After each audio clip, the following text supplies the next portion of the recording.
Listen to your battery-powered radio for instructions and information concerning community. Who is really driving up insulin costs?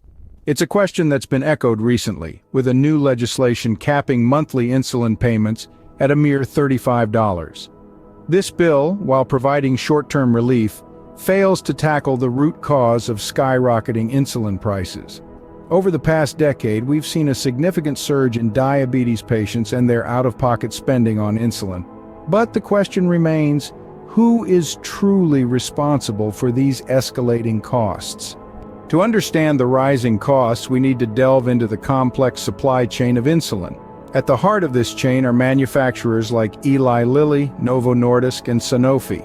They produce the insulin, but they're not the only ones profiting. You see, between the manufacturers and the patients are intermediaries who demand higher prices and, ironically, receive bigger discounts from the manufacturers.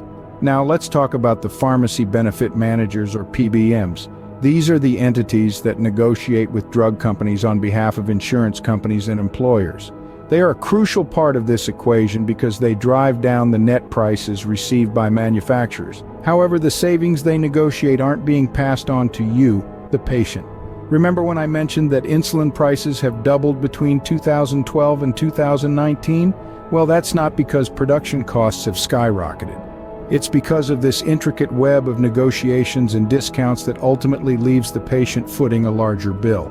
So, it's not just the manufacturers, but also the intermediaries who play a significant role in driving up insulin costs.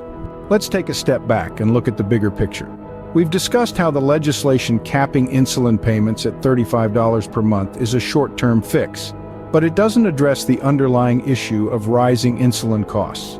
We've seen the significant increase in diabetes patients and how their out-of-pocket spending on insulin has nearly doubled in the past decade. We've observed the doubling of insulin list prices between 2012 and 2019. The role of insulin manufacturers such as Eli Lilly, Novo Nordisk, and Sanofi is crucial, but so is the role of intermediaries and pharmacy benefit managers who negotiate prices but have been driving down the net prices received by manufacturers. What's more, the discounts granted to these middlemen are not being passed on to patients.